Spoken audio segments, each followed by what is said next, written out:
चलिए सुनिए, यहां से शुरू हो रहा है बहुपद चैप्टर 2। थोड़ा ध्यान से समझने का प्रयास करिए। इस चैप्टर का अगर हम शुरुआत करें तो हम सबसे पहले आपको बताएंगे औचर के बारे में। औचर, जिसको हम अंग्रेजी में कांस्टेंट कहते हैं।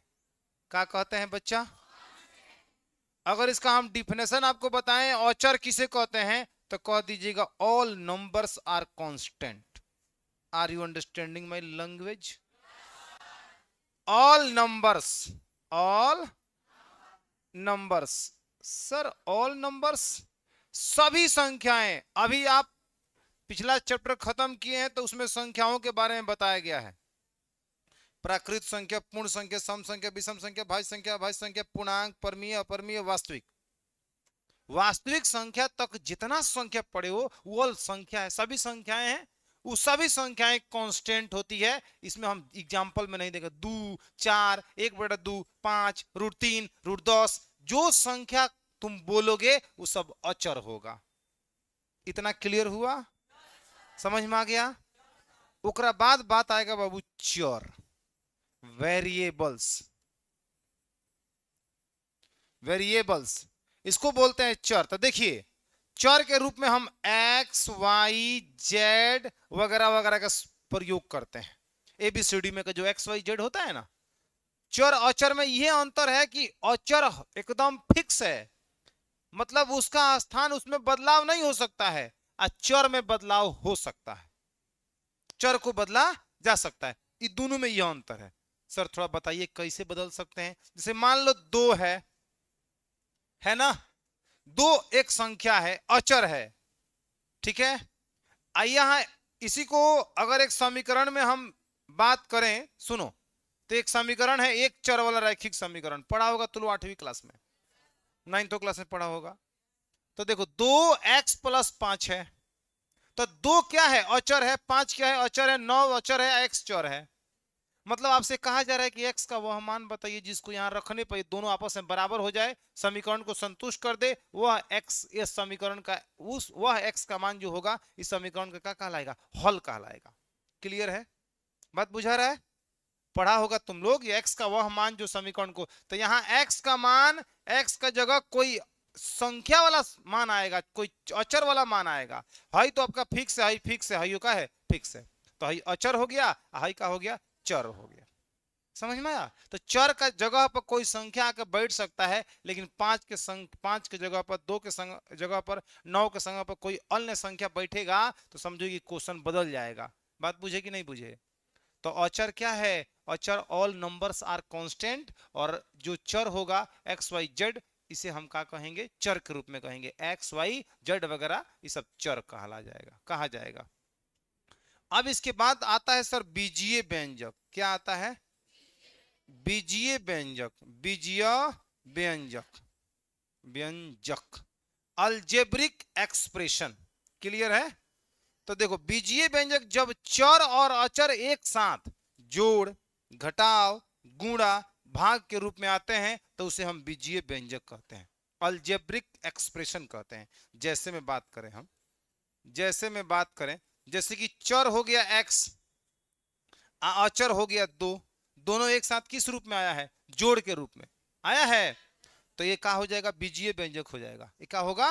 बीजीय व्यंजक। हाई x चर है, हाई 3 अचर है, ये दोनों एक साथ माइनस के रूप में आया है, तो ये क्या होगा? बीजीय व्यंजक होगा। उसके बाद देखो 2x, ये x और 2 एक साथ एक दूसरे के रूप में, एक दूसरे के साथ गुणा के रूप में आया है, तो ये अलजेब्रिक एक्सप्रेशन हो गया। अगर हम बात करें x बटा में 2, तो चर और अचर एक दूसरे के साथ भाग के रूप में आया है, तो ये अलजेब्रिक एक्सप्रेशन हो गया। समझ में आया? तो इसी को बोलते हैं बीजीय व्यंजक। अब कैसे? x² + 5x प्लस में 3 बीजीय व्यंजक है। 1/x² प्लस में 5 बीजीय व्यंजक है। तुम जिएगा मन करे होगा लिख सकते हो, लिख दोगे। एक चर और एक अचर को जैसे लिख सकते हो लिख दोगे तो वह बीजीय व्यंजक लिखा जाएगा। समझ में आया? कोई बात अगर आपको लगेगा सर पूछना चाहे तो बीच में जरूर पूछ लीजिएगा। फिलहाल हमने कहा, क्या कहा? बीजीय व्यंजक का यहां से डिफिनेशन हम लिखवाएंगे। जब चर और अचर एक साथ जोड़, घटाव, गुणा, भाग और घात के रूप में आता है तो उसे हम बीजीय व्यंजक कहते हैं। ठीक ना, जैसे कि x प्लस 2, x क्या है, चर है, 2 क्या है, अचर है, दोनों प्लस के रूप में आया है, बीजीय व्यंजक है। यहाँ दोनों माइनस के रूप में आया है, बीजीय व्यंजक है। दोनों गुणा के रूप में आया है, बीजीय व्यंजक है। भाग के रूप में आया है, बीजीय व्यंजक है। X square plus 5x plus 3 जोड़ के रूप में आया है, घात के रूप में भी संख्या आया है ना, बीजीय व्यंजक है। तो इसको सबको हम बीजीय व्यंजक कहते हैं। सर बहुपद, अब बहुपद का जन्म होगा इसमें से। अभी तुम इतना ही समझो कि जो तुम लिख सकते हो, जैसे लिख सकते हो एक चर और अचर को, वैसे लिखो, वो सब बीजीय व्यंजक होगा। अभी हम कह ही नहीं सकते हैं कि कौन बीजीय व्यंजक नहीं होगा। अब हम तब कह सकते हैं, जैसे मान लो हाथी एक्स लिख दिया तो इसको बीजीय व्यंजक हम नहीं कहेंगे। ये हाथी कोनो कांस्टेंट नहीं है, बुझ रहे हो, संख्या नहीं है।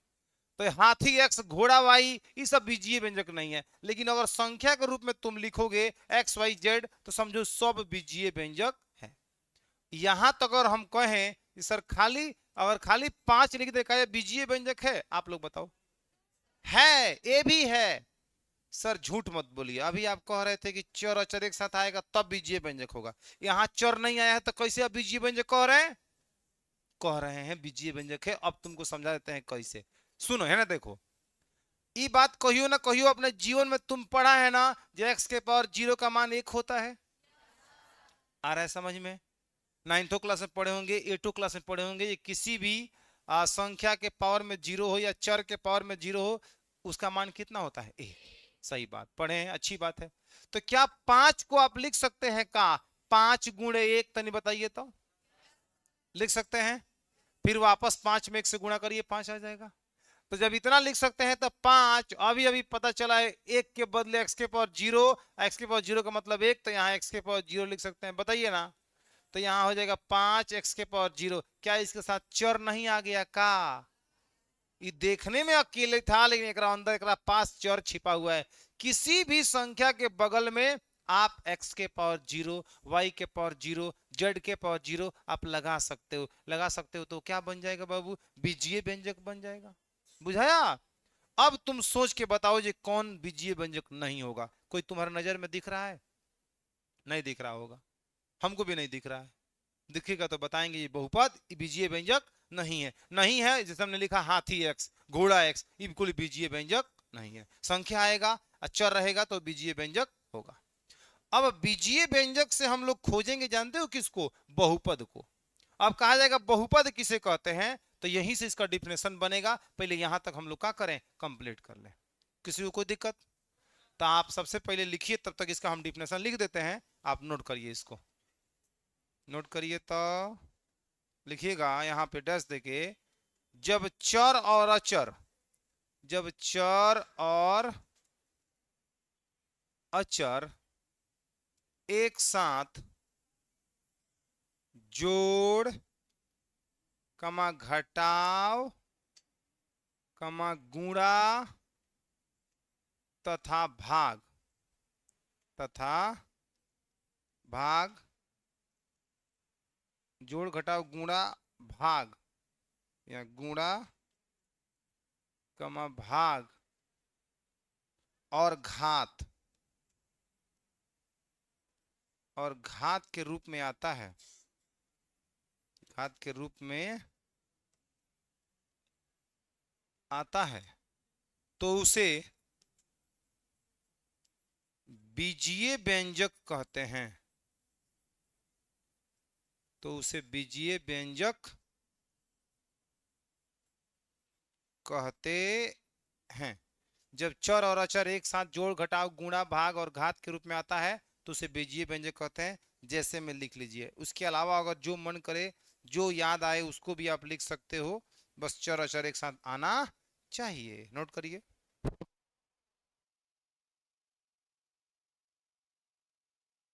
चलिए सुधार हम कर देते हैं, इसको एस लगा देना है। सही है? अब कांस्टेंट, आगे बढ़े। अब इसके बाद बात करते हैं हम बहुपद का। वही बहुपद जो चैप्टर का भी नाम है। क्या नाम होगा? बहुपद पोलिनोमियल्स। सही है, सुनिए ध्यान से। इसका डिफिनेशन होगा वैसा बीजीय व्यंजक। क्या बाबू? वैसा बीजीय व्यंजक। वैसा बीजीय व्यंजक जिसमें चर का घात, जिसमें चर का घात क्या हो बाबू? पूर्ण संख्या हो। चर का घात पूर्ण संख्या हो, पूर्ण संख्या हो, उसे बहुपद कहते हैं। उसे क्या कहते हैं जी? बहुपद कहते हैं। वैसा बीजीय व्यंजक जिसमें चर का घात पूर्ण संख्या हो उसे बहुपद कहते हैं। चर का घात पूर्ण संख्या, ठीक है। तो चर का घात, सर यहां पे भी तो बीजीय व्यंजक था, नहीं, ये सारे बीजीय व्यंजक बहुपद नहीं होते हैं, ठीक है ना। अब आपको हम समझाते हैं।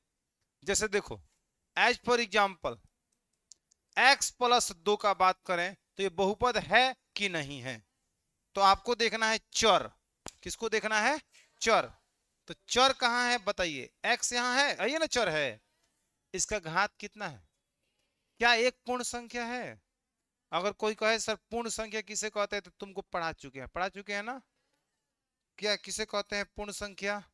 शून्य के साथ प्राकृत संख्या को क्या कहते हैं? पूर्ण संख्या।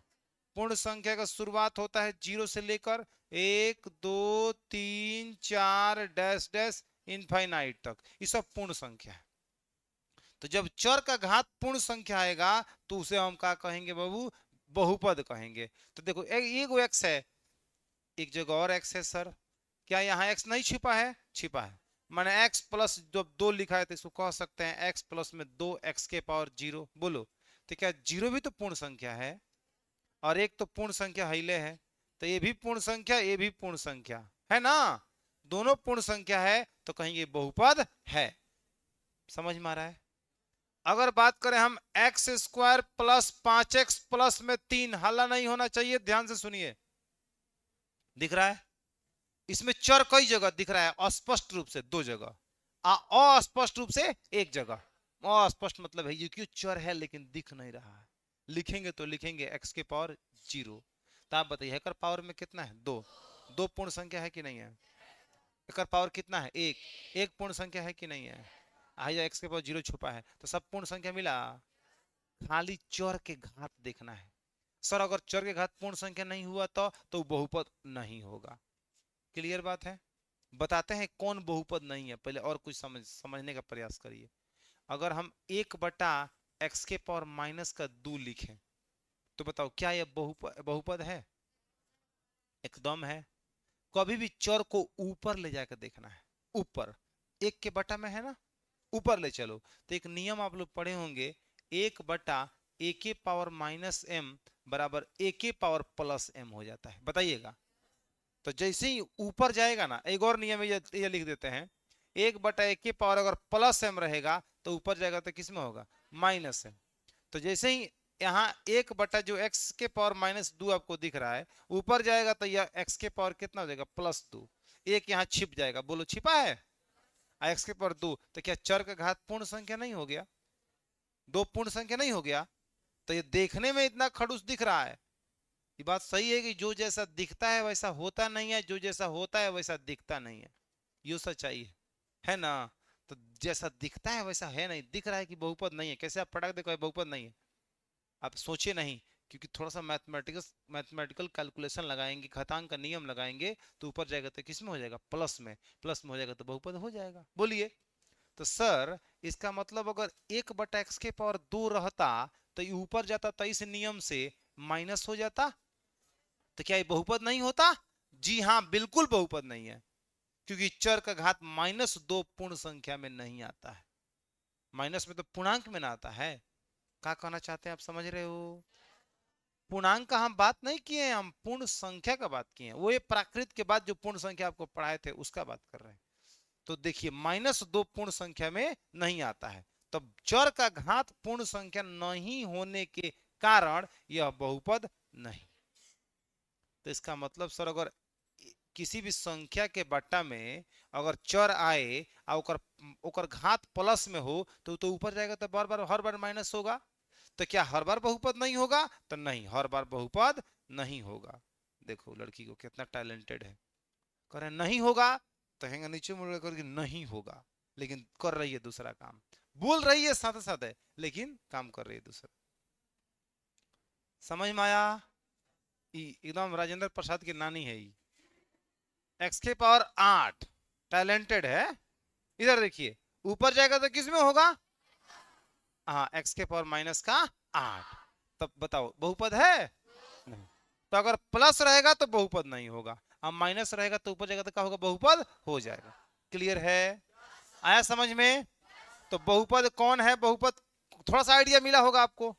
एक और समझिए, अगर बाबू मेरे हम लिख दें रूट अंडर में एक्स स्क्वायर, तो रूट अंडर में एक्स स्क्वायर लिख देंगे ना, तो एक्स स्क्वायर का मतलब हो जाएगा रूट अंडर में एक्स गुणे एक्स, और रूट का वर्गमूल निकालते हैं तो जोड़ा लगा के निकालते हैं, दो के बदले को बहरी आएगा और रूट खत्म हो जाएगा, मतलब रूट एक्स स्क्वायर का वर्गमूल हो गया रूट एक्स। तो क्या इसका वर्ग जब रूट से बाहर निकल गया तब पावर पूर्ण संख्या नहीं है? अगर यही चीज रूट अंडर में एक्स है तो ये बहुपद नहीं है। इसलिए नहीं है क्योंकि देखो रूट जब हटेगा ना तो एक पावर में 1/2 लगेगा। आपको वैसे रूट हटता है तो स्क्वायर चढ़ता है। समीकरण रहेगा तब, जैसे कि एक्स स्क्वायर बराबर में 5 है, स्क्वायर हटेगा तो रूट अंडर में 5 हो जाएगा, और रूट हटेगा तो स्क्वायर हो जाएगा। लेकिन रूट में अगर कोई संख्या हो और उसको रूट को हटाना है तो इसको लिखने का एक और तरीका होता है, एक्स के पावर 1/2। तो आप मुझे बताओ ये क्या बहुपद है? बहुपद देखने के पहचान है चर का घात पूर्ण संख्या। तो सर चर तो दिख रहा है, एक घात में 1/2 है, क्या 1/2 पूर्ण संख्या में आता है? तो ये बहुपद नहीं। तो इसका मतलब ये हुआ सर कि अगर रूट के अंदर कोई चर रहे और घात अगर सम संख्या रहे तो वर्गमूल निकल जाएगा। जैसे कि x के पावर 4 रहेगा तो एक्स स्क्वायर हो जाएगा, x के पावर 6 रहेगा तो x के पावर 3 हो जाएगा, तो ये सब बहुपद हो जाएगा। अगर विषम संख्या आए तो उसका वर्गमूल फाइनल नहीं निकलेगा, इसका मतलब है जो बहुपद नहीं होगा, बिल्कुल बहुपद नहीं होगा। बुझा रहा है? इसलिए इतना प्यार से समझा रहे हैं क्योंकि आपसे बोर्ड एग्जाम में पूछा गया सवाल है कि निम्न में कौन बहुपद है, निम्न में कौन बहुपद नहीं है। जितना लोग किताब खरीदे हैं वो जाके आज देखिएगा, कम से कम 20 क्वेश्चन किताब में दिया होगा निम्न में कौन बहुपद है, निम्न में कौन बहुपद नहीं है। इस पे क्वेश्चन दिया हुआ है, कम से कम 10-15 को जरूर दिया होगा। ठीक है, तो इस सबको पहचान करने आना चाहिए। बोलो किसी को कोई दिक्कत? आप मुझे बताइए रूट अंडर में एक्स के पावर 4 बहुपद है ना? हाँ सर। अब देखिए 5x² माइनस का 3x के पावर 3 प्लस में √3 x के पावर 4, क्या यह बहुपद है? बहुपद है? सोच समझ के बोलिए बहुपद है। कोई लोग कह रहे हैं नो सर, कोई लोग कह रहे हैं यस सर, कोई हिम्मत से नहीं कह रहा है कि यस बहुपद है। कह रहा है? कौन कह रहा है कि बहुपद है? हाथ ऊपर करो। चलो तुम खड़ी हो जाओ, बताओ कैसे बहुपद है? सम संख्या से क्या मतलब है भाई? √3 x का नहीं, तो सम संख्या से हम तो नहीं बताए ना, हम सम संख्या रूट में बताए ना। हम तो यहां बात कर रहे हैं तो √3 अलग अपना अचर है, इसे हमको क्या लेना देना है भाई? हमको देखना था चर का घात। यहाँ कोई चर बट्टा में तो नहीं है, नहीं है तो टेंशन खत्म है। चर का घात देखिए ये कितना है? 2। 2 पूर्ण संख्या है कि नहीं है? है। यहां देखना है 3 पूर्ण संख्या है कि नहीं है? है। यहां देखना x के पावर 4 पूर्ण संख्या है कि नहीं है? इन अचरों से हमको क्या मतलब है जी?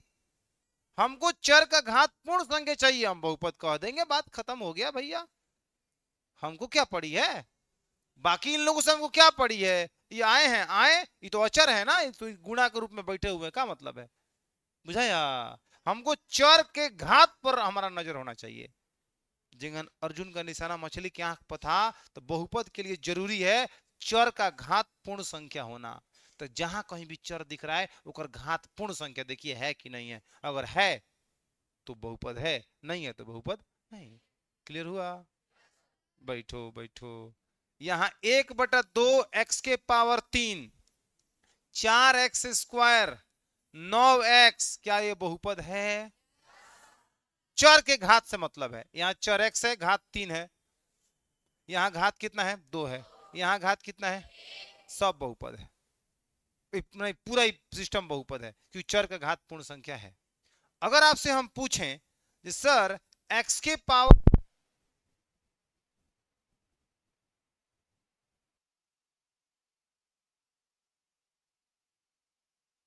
सुनो क्या बता रहे थे? बता रहे थे कि 2x² प्लस 5x के पावर -3 और प्लस 6x के पावर +4, हम तुमसे पूछें ये बहुपद है कि नहीं है? नहीं है ना? क्यों नहीं है?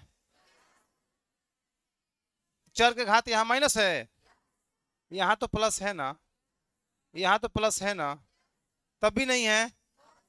चलिए बहुत बढ़िया, ये बहुपद नहीं है। एक आदमी जीवन में एक गलती काफी है बर्बाद करने के लिए, नजरों से गिरा देने के लिए, है कि नहीं है? तो यही बात है, अगर पूरा एगो परिवार में एक आदमी भी अगर गलत रास्ते पे चल दिया है तो पूरा परिवार परेशान रहेगा, रहेगा ना? वही यहाँ यो है दो जने बिचारों का गलती था, ये तो +4 और +2 तो पूर्ण संख्या में थे, लेकिन एक कमीना काफी था इस परिवार को बहुपद घर से भगा देने के लिए। समझ रहे हैं? एक आदमी काफी है, एक आदमी बस -3 हुआ है, बेचारे ताकते रह गए, बहुपद कनपट्टी पर तमेचा मार के भगा दिया, भाग, तुम हमारे घर नहीं आएगा, तुम हमारे घर का सदस्य नहीं है, हमारे घर में वे लोग रहेगा जिनमें चर का घात पूर्ण संख्या हो, तुम्हारे एक चर का घात पूर्ण संख्या नहीं है, इसलिए जल्दी घर से दफा हो जाना, नहीं तो बहुत कुछ कर देंगे। समझ में आया? तो इसको दफा कर दिया जाए। चलिए दफा हो गया, कोई दिक्कत? तो कौन कौन बहुपद नहीं होने की उम्मीद है? जिसमें चर का घात पूर्ण संख्या ना आए वही बहुपद नहीं होगा है? तो किस अवस्था में नहीं आएगा? सर रूट में अगर विषम संख्या आ जाता है तो पक्का है कि उसका बहुपद नहीं, बरमूल नहीं निकलेगा, और नहीं निकलना बहुपद नहीं होने के कारण है, नहीं होने का कारण है। उसके बाद से बट्टा में अगर एक संख्या का बट्टा में चर आए और चर का घात क्या हो? प्लस हो, ऊपर जाएगा तो पक्का माइनस हो जाएगा, इसलिए बहुपद नहीं होगा। एगो पूरा भर परिवार सब कुछ ठीक ठाक हो, एक आदमी उसमें माइनस में आ जाए, ऊपर बात कर देगा, कौन दिक्कत? तो हम कुछ लिखना चाहेंगे जैसे कि 1/x ना बाबू, 1/x², रूट अंडर में x, रूट अंडर में x³ बोलो, 1/x² +5, ठीक ना, 1/x +5, यहाँ पे √2x² प्लस में 5x के पावर -3, समझ में आ रहा है? ये दिख रहा है कि ए बहुपद, ए बहुपद नहीं है। ए बहुपद क्या है बाबू? कोनो प्रकार के केहू के कोनो दिक्कत? छपा छप यो बात छाप लीजिए, हो गया। आइए कुछ और प्रैक्टिस किया जाए कि बहुपद कौन है कौन नहीं है। अब हम क्वेश्चंस पे थोड़ा बात करते हैं, आप लोगों को बताना है यस या नो, कोई दिक्कत? चलिए हम बात करें 1/2x² प्लस में 5x³ ना, आप प्लस में 8, क्या यह बहुपद है? यस बहुपद है? -2x³ माइनस का 5x² प्लस 1/x के पावर -4, क्या यह बहुपद है? यस। इस नो, यस बहुपद है, इसलिए क्योंकि माइनस वाला ऊपर जाएगा तो किस में होगा? ये जानते हो कुछ देर बाद जब इसका थोड़ा सा हल्का सा मेकअप करोगे ना, हल्का सा, तो इसका शकल ऐसे दिखने लगेगा, काहे नहीं तुम समझ रहे हो? देखो कितना सुंदर दिखने लगा, तो दिखने लगा तो का बहुपद है कि नहीं है? तो थोड़ा पहचानो पहचानो, जो जैसा दिखता है वैसा होता नहीं है, और जो जैसा होता है वैसा दिखता नहीं, इसलिए ठीक ना, संभल के संभल के, इसलिए खूब संभल के। हर मासूम चेहरा के पीछे रंगीन धोखा होता है। ठीक ना। तो ये मासूम देख के मत कहो जे कि ये क्या है। बताइए सर इसके बारे में क्या कहेंगे आप। नहीं है, ये बहुपद है। ये थोड़ा ज्यादा ढकोसला में है, इतना ज्यादा माने विकराल रूप धारण किया हुआ है। देखो अब हम तुमको बताते हैं। भाई 6 x के पावर -3, बोलिए। इंटू में x ऊपर जाएगा तो प्लस का 8। अब बटा में 7 को काहे ले ले चलोगे, 7 संख्या है, रहने दो। कहो जी बेटा तुम नीचे रहो, कौन दिक्कत। एक्स स्क्वायर अब प्लस में 6 x के पावर 5। इन दोनों से कोई दिक्कत है हम लोगों को। ये तो बेचारा एकदम है +2 +5 तो चिल्ला रहा है कि हम तो बढ़ले बनिए ने। हिंगा से निपटा ना, खाली पूछा ना हिंगा से भाई का कहता रहे, हिंगे से पूछल जाता। कहल गल तनी ऊपर चला था तनी बाबू, ई गईले ऊपर 8 +8 है। अब तुम सोचो यहाँ दोनों आधार बराबर है। पढ़ा होगा तुम नीचे क्लासों में, ए के पावर m गुणे ए के पावर n बराबर ए के पावर m प्लस n। बोलो बाबू बोलो। तो x x दोनों समान बा, तो एकरा का कली पावर एक जोड़ल तो -3 अब +8 कर दिए। बताइबो बताइबो बताइबो धीरे से जल्दी से। आई एक्स स्क्वायर प्लस 6 x के पावर 5। बोलो बोलो बोलो। 6 आधार -3 +8 प्लस का 5 अब बट्टा में 7। अब क्या कहोगे जरा मुझे बताओगे। बहुपद है ना। पहली बार में आप कह रहे थे नहीं है, बुझाया। तो थोड़ा सा कैलकुलेशन करना पड़ेगा, इतना मैंने गहराई में जाकर नहीं पूछा है, ठीक ना। लेकिन पूछा है, जब क्वेश्चन आप देखोगे ना तो आपको पता चलेगा ये हाँ कैसे सवाल बहुपद के लिए पूछे गए। 1 नंबर एकदम इंपॉर्टेंट है, यहां से 1 नंबर ऑब्जेक्टिव इंपॉर्टेंट। क्लियर है। तो थोड़ा थोड़ा कैलकुलेशन जो है ना, अब देखो ये बेसिक कैलकुलेशन है। अब कोई कहेगा सर ये तो हमको नहीं आता है, तो हाई आपको पढ़ना पड़ेगा। आपको 7वां क्लास में मास्टर साहब लोग पढ़ाए हैं, 8वां में पढ़ाए होंगे, 9वां में पढ़े होंगे, तो हम खुद पढ़ाए होंगे। और उस समय भी नहीं पढ़े हैं तो सर वो आपका पाप तो आपको नुकसान करेगा ना। अगर पढ़े भी हैं याद नहीं किए हैं तो वो एगो पापे है, तो उसका भी आपको खामियाजा भुगतना ही पड़ेगा। जल्द से जल्द उस पाप को खत्म करिए और याद करिए, क्लियर करिए। इसके लिए उपाय है कि है अधिक से अधिक क्वेश्चंस को प्रैक्टिस करिए, अधिक से अधिक क्वेश्चन को बनाइए, बताइए, इससे जुड़ा हुआ सवाल को बनाइए, देखिए, तभी क्लियरिटी आएगी। सिर्फ हमारे 2 4 5 सवालों को बताने से नहीं आएगी। हमारे बिना आप बनाइए, हमारे सहारे के बिना आप बनाइए। आप खुद से जब बनाओगे ना तो वो आपको अलग कॉन्फिडेंस देगा। हम यहाँ बता दे रहे हैं, हाँ कह रहे हो ना, हाँ हम क्लियर कर दे रहे हैं, हाँ सर हो पता चल गया। इससे कुछ नहीं होने वाला है, इससे यहीं तक संभव है, यहीं तक बातें ठीक रहेगी। आगे जब घरे पढ़िएगा तो ठीक है, ना पढ़िएगा तो नहीं बुझाएगा, कोई दिक्कत है। तो आज जाके खाली बहुपद पर देखिए सवाल, ये कौन बहुपद है कौन बहुपद नहीं है। कल बहुपद है घात प्रकार की तरफ हम आगे बढ़ जाएंगे, कोई दिक्कत। इसको आराम से पढ़ना है, क्योंकि देखो जितना बढ़िया दूसरा चैप्टर समझ में आएगा उतने सुंदर चौथा चैप्टर समझ में आएगा, क्योंकि दूसरा चैप्टर का एडवांस वर्जन है चौथा चैप्टर। इसलिए दोनों चैप्टरों को क्लियर करने के लिए बहुत बारीकी से आसानी से चीजों को समझने की जरूरत है। आज इतना ही रहेगा, इसी पे सवाल जाकर देखिएगा।